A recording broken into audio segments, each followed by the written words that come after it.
Olá, queridos irmãos e queridas irmãs.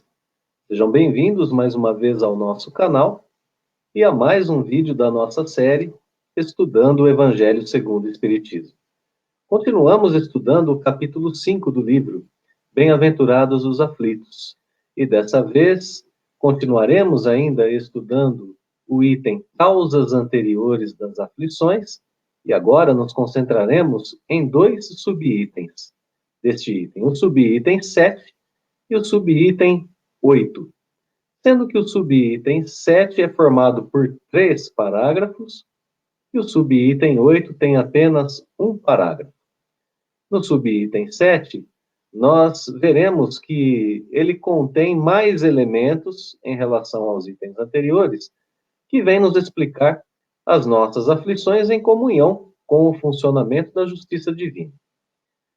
Já o item 8 vai explicar a disposição dos espíritos diante da necessidade de viver essa lei para o próprio progresso e os tipos de aflições de acordo com a disposição que o espírito tem diante dessa realidade. Se formos pensar em uma ideia de continuidade, como sempre temos feito, basta lembrarmos que no item anterior nós tivemos um item complementar e que esse próprio item, causas anteriores das aflições, é um item complementar em relação ao início do capítulo, pois ele traz a ideia de que sempre somos as causas de nossas aflições. Ele nos introduz a informação da imortalidade da alma. Isso quer dizer que nós sempre sofremos os efeitos de nossas atitudes nessa vida, de nossas atitudes, melhor dizendo, dessa vida ou das vidas passadas. Somos a causa de nossas aflições, a causa atual de nossas aflições somos nós mesmos. Temos algumas atitudes nessa vida que causam aflições. E quando as aflições não encontram explicação em nossas atitudes, em nosso proceder nessa existência, nós a encontraremos certamente, diz o Evangelho segundo o Espiritismo, em nossas vidas passadas. Tivemos atitudes, inclinações às quais cedemos, tivemos procedimentos em vidas passadas que acabaram causando sofrimento, aflições para nós nessa existência atual. Sempre somos a causa de nossas aflições. Muito bem. Se os dois itens anteriores, se o item anterior explicava isso, o nosso estudo até agora explicava essa realidade, os dois itens que estudaremos na sequência oferecem explicação sobre os detalhes do funcionamento da lei divina sob a qual vivemos. Mais detalhes, como dizíamos há pouco, no que diz respeito à reparação de nossas faltas e ao progresso que realizaremos, mesmo vivendo essas aflições. Então, vamos ao primeiro parágrafo do subitem 7 e vamos começar a nossa análise desse primeiro parágrafo para iniciarmos, então, o nosso estudo. Vemos aqui, então, nessa primeira informação, que as nossas, no número 1, né, nosso número 1 em amarelo, que os nossos sofrimentos em geral, sejam eles, tenham eles causas anteriores à existência presente, ou causas atuais, qualquer tipo de sofrimento, são muitas vezes a consequência de uma falta cometida. Segue a informação dizendo que o homem, pela ação de uma rigorosa justiça distributiva, sofre aquilo que fez os outros sofrer. Rigorosa justiça distributiva. Lembramos muito bem da frase bastante conhecida no mundo cristão, não é? A cada um de acordo com suas obras. Muito conhecida, inclusive no Espiritismo, essa frase. Né? Para os cristãos, de modo geral, ela é muito conhecida. No item 2, nós vemos alguns exemplos que remetem àquilo que Kardec escreveu no finalzinho do parágrafo 1. Aqui, no finalzinho dessa nossa primeira frase, melhor dizendo, aqui no parágrafo 1, não é? Teremos, então, a ideia de que o homem sofre essa ação distributiva de uma justiça rigorosa sofrendo aquilo que fez os outros sofrerem. Então, agora, na sequência, os exemplos, no item 2, os exemplos citados por Kardec. Olha lá. Se foi duro e desumano, poderá ser tratado duramente e com desumanidade.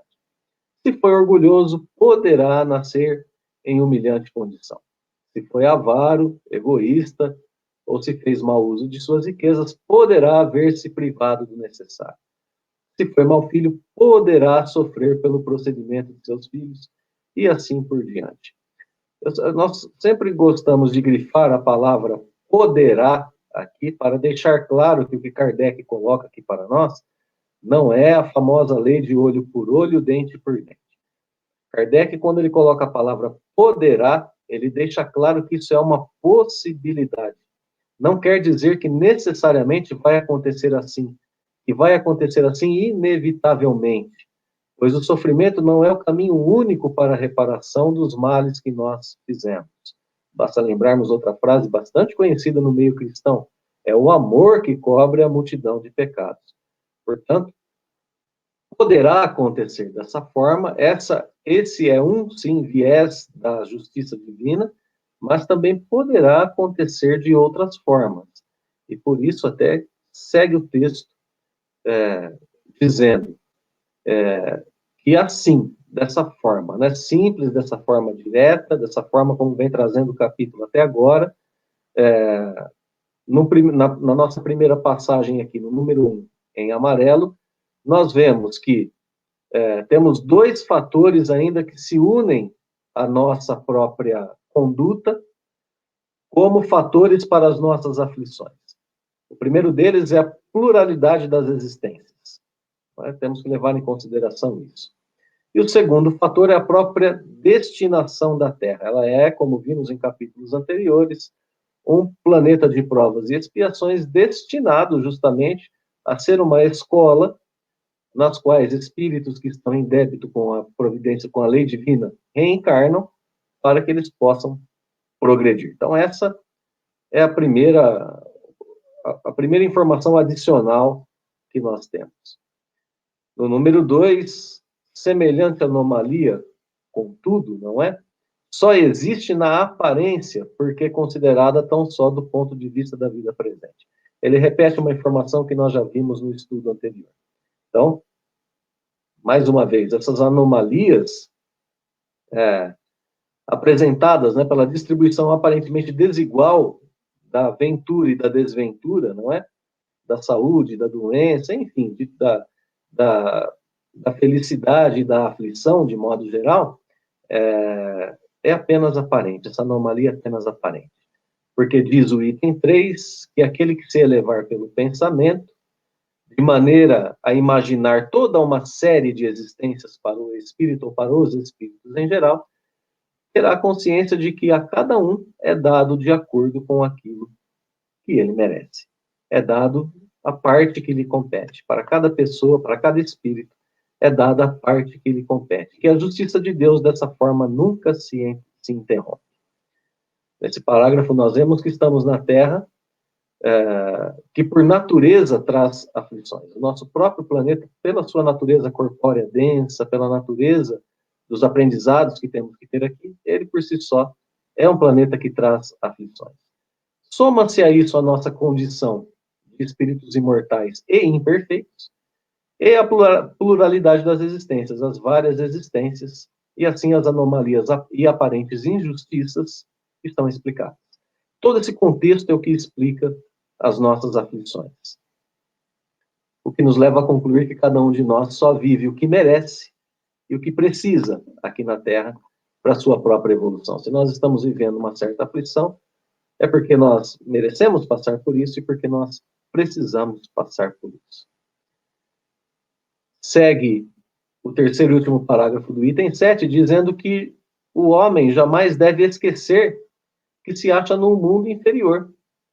E apenas as suas imperfeições fazem com que ele permaneça preso aqui no planeta Terra.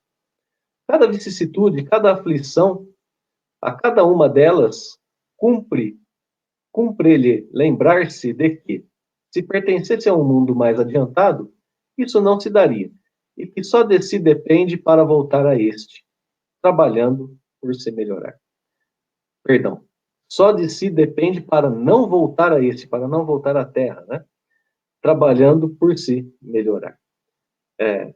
Ideia, mais uma vez, de que o fim de nossas aflições depende apenas de nós mesmos.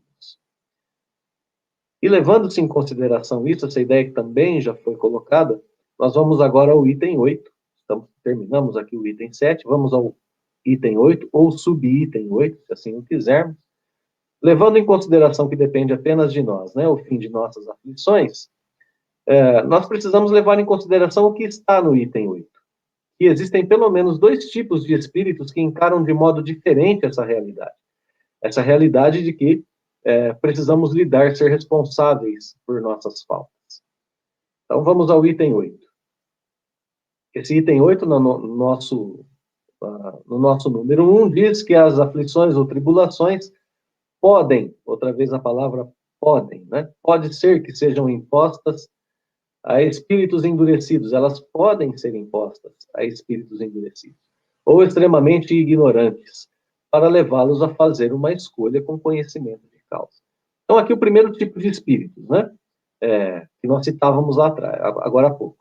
Primeiro, os espíritos endurecidos. As aflições podem ser impostas para que eles escolham através da experiência, de viver uma experiência, de colher o fruto de suas escolhas. No número 2, nós vemos que existem, por outro lado, espíritos penitentes, o segundo tipo de espíritos. Esses já escolhem as suas aflições. Esses escolhem as aflições pelas quais querem passar, porque já têm esse conhecimento de causa, essa experiência. Já conhecem a justiça divina e sabem que o melhor para eles é viver essas aflições de modo tranquilo, de modo resignado e de modo a aproveitar esse momento para um certo tipo de aprendizado. No ponto 3, aqui no nosso destaque número 3, nós temos uma definição do que são essas tribulações ou aflições, não é? Elas são ao mesmo tempo expiações do passado, ao mesmo tempo essas expiações, reflexos, né, fruto daquilo que foi feito no passado, que recebe nelas o merecido castigo, e esse passado pode ser aqui mesmo, né, na vida presente ou em vidas anteriores. Então, ela é ao mesmo tempo uma expiação e ao mesmo tempo uma prova em relação ao futuro que elas preparam. Pois vivendo agora essa aflição, o espírito que a vive de modo resignado, como nós dissemos, de modo a compreender o porquê a vive e a utilidade de vivê-la, ele já prepara para si mesmo um futuro melhor. E por fim, o quarto e último ponto, Kardec diz que devemos render graças a Deus por nos dar nova oportunidade de reparação e por não nos condenar logo na primeira falta que cometemos.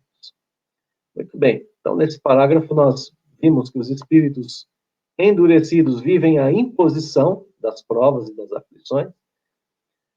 Por isso, Kardec escreveu que a aflição poderia ser igual à falta praticada. Poderia ser igual. Isso depende da disposição interna de cada espírito e se reconciliar com a lei. Agora sabemos que as aflições são ao mesmo tempo resgate da falta e prova para o espírito que ele não, para que ele não as repita no futuro, e assim será muito mais feliz. Então, acho que agora nós entendemos por que Kardec escreveu lá atrás que a aflição poderia ser igual à falta praticada. Porque tudo isso depende de nossa disposição interna, do entendimento que nós fazemos da lei divina e de nossa vontade de nos reconciliarmos com ela. Não é olho por olho, dente por dente. É uma questão na qual a justiça divina, às vezes, faz o espírito viver aquilo que ele provocou ao outro, para que ele então perceba o quanto é ruim viver dessa forma. Quando o espírito está em outro tipo de vibração, em outro tipo de disposição diante da lei divina, então existem outros caminhos, aflições muito mais leves, provas muito mais leves, expiações muito mais leves, o trabalho no amor, que é sempre um trabalho muito mais leve, para que o espírito possa se reconciliar e progredir. Muito bem. Tendo entendido tudo isso, façamos como Kardec nos orientou. Rendamos graças ao Pai Celestial, pois agora estamos começando a entender a causa de nossos sofrimentos, nós mesmos, a utilidade de nossos sofrimentos, que é nos colocar no caminho do bem e na reconciliação com o Pai Celestial e com o nosso próximo.